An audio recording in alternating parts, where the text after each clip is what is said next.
Bonjour à tous et bienvenue sur la chaîne Wrestling Love. On se retrouve aujourd'hui pour une toute nouvelle vidéo. Alors dans cette nouvelle vidéo, on va parler d'une toute nouvelle fédération, c'est Prominence. Et du coup Prominence, pour expliquer ce que c'est, parce que du coup bah évidemment c'était leur tout premier show, enfin pré-show comme ils l'appellent, leur tout premier gros show, ça a été annoncé récemment, ce sera diffusé le 24 avril prochain. Du coup c'est une fête qui est sur le Wrestle Universe, Prominence. Du coup, alors le nom du show, celui-là, c'était Prominence Pre-Launch Round 1. Du coup, qu'est-ce que c'est Prominence? Prominence, c'est une fed que Risa Sera, Hiragi Kurumi, Mochi Miyagi, Akane Fujita et Suzu Suzuki ont décidé de lancer. On rappelle que par rapport à Ice Ribbon, ben elles ne sont plus sous contrat avec la fed tout simplement. Bon, même si elles peuvent y faire encore des piges, hein, évidemment. On pense notamment à Akane Fujita, qui est actuellement championne de Tastai, c'est ce depuis Ribbon Mania, où elle a pris le titre, on se rappelle, à Arena Yamashita.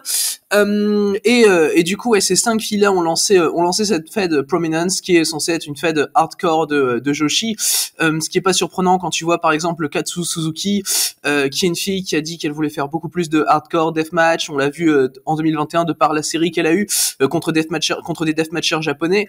Mais du coup, oui, non, franchement, c'est pas surprenant de voir une fête dans ce type-là avec ces filles-là. Et personnellement, c'est une fête qui m'hype bien. Alors certes, je suis pas spécialement fan de deathmatch, mais je pense que les filles, franchement, sont déjà d'excellentes catcheuses de base, surtout Suzuki d'ailleurs. Et pour son âge vraiment impressionnante. Du coup, bah personnellement et comme on l'a vu lors du premier show, je sais très bien qu'on va avoir de la qualité avec ces filles-là. Et évidemment, on attend certains guests qui passeront probablement lors des prochains shows Prominence. Pour le coup, dans ce show, il y avait que 4 filles qui catchaient parce qu'on rappelle qu'actuellement Hiragi Kurumi est blessée, et ce depuis assez longtemps d'ailleurs. Elle a été blessée quasiment toute l'année 2021, ce qui est assez dommage. Et du coup, elle a pas pu performer lors de ce show Prominence Pre-Launch Round 1, ce qui est plutôt logique au final, mais on attend avec impatience de voir Kurumi remonter sur les rings, enfin sur les rings entre guillemets, parce que vu la disposition du show, bah le show s'est pas déroulé sur un ring en fait. Il y avait en gros c'est un espèce de bar où tu avais tous les sièges, et tu avais une cage, une espèce de barrière pas très très solide qui séparait justement les sièges, les spectateurs de l'espace où catchaient les catcheuses, où tu avais une estrade un peu comme à la NPU, et je sais pas pour ceux qui voient la No Peace Underground, et du coup tu avais une estrade derrière, et puis tu avais en bas un espace où les filles catchaient un peu également.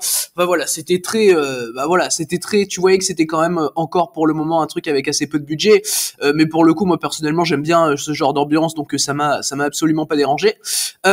Et du coup, on va donc pouvoir commencer la review de ce show. Du coup, dès le début du show, tu as les 5 filles donc qui ont lancé la fête, qui viennent parler, et du coup, tu as le discours, et tu as directement juste après les 3 matchs du show, parce que du coup, dans ce show, on a eu assez logiquement 3 matchs. On était sur un show pour le moment de montrer ce qu'est un petit peu le produit Prominence. Et du coup l'opener c'était un match qui opposait Suzu Suzuki à Mochi Miyagi. Il a duré un peu moins de 7 minutes et a été remporté par Mochi Miyagi, du coup ce qui m'a pas mal surpris à titre personnel.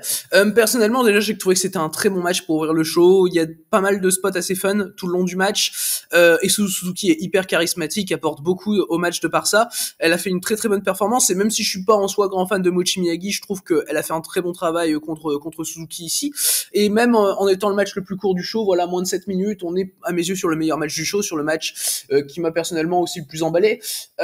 Tu as des spots assez fun, où par exemple tu vas avoir Suzu Suzuki et Mochi Miyagi qui vont se fouetter le dos et tout, et tu t'entends les bruits et tout dans une petite salle comme ça. J'ai trouvé ça super. Suzuki de son côté, elle hésite pas à vouloir se renverser. Vous voyez le spot des billes où elle se renverse les billes. Bon, je trouve que c'est un spot débile, hein, personnellement, mais ça va on va dire que dans le contexte du match, moi personnellement ça va, où c'est le premier match de l'histoire de Prominence, où elle veut montrer quelque chose. Donc moi personnellement là ça me dérange un petit peu moins avec le contexte, mais Suzuki dans tous les cas de toute façon je l'ai trouvé très très cool dans ce match tout le long, et même pour les petites séquences pure in ring qu'on a, enfin in bar, hein, qu'on a dans ce match entre Suzuki et Miyagi. À titre personnel, bah moi je trouve ça vraiment très bien. Je trouve que les deux ont su produire une action intéressante tout le long, et ça a jamais vraiment stoppé. Du coup Mochi Miyagi qui prend la victoire, personnellement ça m'a pas mal surpris. Après c'est fait de manière à ne pas trop décrédibiliser Suzu Suzuki, ça me paraissait absolument évident dans le sens où Suzuki, c'est un peu le futur du Joshi en général. Je dis pas de Prominence parce que je pense pas que Prominence va devenir une grosse promotion de Joshi par la suite, mais Suzuki, elle a quand même un sacré avenir devant elle. Donc ouais, c'est bien de la protéger quand même parce que Miyagi, voilà, c'est pas, enfin disons qu'elle a moins d'avenir que Suzu Suzuki quoi. Mais ouais, du coup voilà, par rapport à cet opener donc de 7 minutes auquel j'ai mis la note de 3,5. On va maintenant passer du coup au deuxième des 3 matchs de ce show. Alors le deuxième match du show, c'était un 1 contre 1 qui opposait Risa Sera à Akane Fujita. Alors voilà, donc les deux filles qui restaient à performer dans le show, on rappelle qu'elles ont été que 4 et que du coup après t'as un match par équipe. Du coup le Sera contre Fujita, il s'est fini dans un premier temps en time limit draw de 10 minutes donc. Moi je trouve ça bien déjà de faire sur les petits matchs solo comme ça des time limit draw de 10 minutes, ça empêche les matchs de durer trop longtemps pour un petit peu rien. Personnellement, alors le time limit draw m'a un petit peu dérangé, j'aurais préféré personnellement une victoire d'Akane Fujita, dans le sens où Fujita elle vient juste de gagner le titre Fantastice, elle avait pas réussi à battre Risa Sera à plusieurs reprises pour justement le titre Fantastice, donc la battre Risa Sera, j'aurais trouvé ça très très cool personnellement. Après évidemment t'as de la bonne action assez fluide, assez brutale, avec des bons strikes bien stiff. Personnellement voilà, j'ai bien aimé tout ça. Après évidemment Fujita et Sera ont une très bonne alchimie, ça c'est très peu surprenant, dans le sens où elles ont déjà eu plusieurs matchs ensemble, donc ils sont pas tous géniaux hein, mais personnellement il y en a que personnellement tu sens qu'elles ont une très bonne alchimie. Et du coup dans l'absolu franchement ça va donner un match assez intéressant. Alors le time mid draw, ouais, personnellement pas trop fan, mais après le Tiny Draw, du coup, t'as Sera et Fujita qui vont faire un espèce de petit jeu pour se départager, parce que après, tu dois mettre les deux vainqueurs contre les deux perdantes en tag team, pour le dernier match. Du coup, elles font un petit jeu pour se départager, c'est Akane et Fujita qui le gagnent. Du coup, ce qui fait que tu vas te retrouver logiquement avec un main event, Risa Sera et Suzu Suzuki, donc Sera qui est la mentor de Suzuki, donc je trouve ça assez logique, face à Akane Fujita et Mochi Miyagi, sachant que Akane Fujita et Mochi Miyagi, tout simplement, elles sont toutes les deux dans les Frank Sisters avec Hiragi Kurumi. Donc personnellement moi je trouve ça assez logique de voir ce match en main event. Et du coup on va pouvoir donc directement passer à ce main event. Donc la fiche je l'ai évoqué, Sera et Suzuki contre Fujita et Mochi Miyagi. Du coup alors le match a duré un peu moins de 14 minutes, il a été remporté par Risa Sera et Suzu Suzuki. Donc Suzu Suzuki, malgré sa défaite contre Mochi Miyagi dans l'opener, elle prend une victoire en main event, ce que je trouve assez logique personnellement. Je voyais mal Suzuki et Sera perdre 2 matchs dans le même show, même si Sera ça s'est fait de manière assez différente que Suzuki, on va dire, parce que dans le premier temps avec Risa Sera t'as le time limit draw et voilà, c'est un petit jeu qui l'a fait perdre quoi. Mais du coup ouais, j'ai beaucoup aimé à titre personnel les échanges entre Akane Fujita et Suzu Suzuki, qui étaient vraiment très bons. Les échanges Mochi Miyagi Suzu également sont très très bien.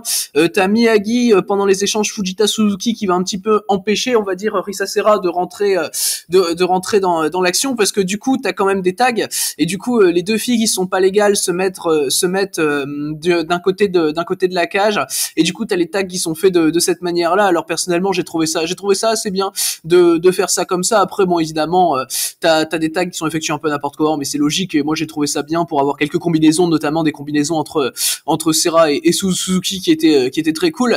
Mais du coup elles ont fini par remporter le match assez logiquement. Sera et Fujita ont plus eu trop d'échanges dans ce dernier match assez bizarrement, mais voilà, de toute façon les 4 filles ont fait des bonnes performances dans tous les cas.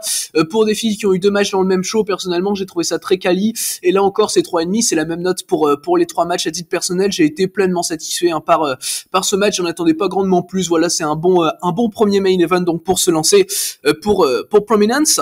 Et du coup c'est donc ce qui a conclu ce show Prominence Branch Round 1. Du coup alors par rapport au show dans l'ensemble du coup qui a été diffusé le 16 janvier, personnellement j'ai trouvé que c'était clairement une satisfaction assez pleine, ce show Prominence. Personnellement déjà ça me donne envie de voir les prochains shows de la Fed. Donc déjà c'est un très bon début je trouve, et notamment leur gros show qui va se dérouler le 24 avril. Du coup personnellement j'ai adoré la perf de Suzuki dans ce show, que ce soit par son opener ou son main event. Mais de toute façon toutes les filles ont très bien performé, comme j'ai dit, pour des filles qui ont eu 2 matchs dans le même show. Personnellement je trouve ça assez impressionnant, et ouais globalement finalement Prominence pour moi a réussi son coup d'emballer avec 3 matchs comme ça. J'aime beaucoup l'ambiance de ce show Prominence personnellement en général. Évidemment il y a un moment où ça va bien changer, hein, mais personnellement j'aime beaucoup l'ambiance qu'on a pu avoir lors de ce premier pré-show, on va dire.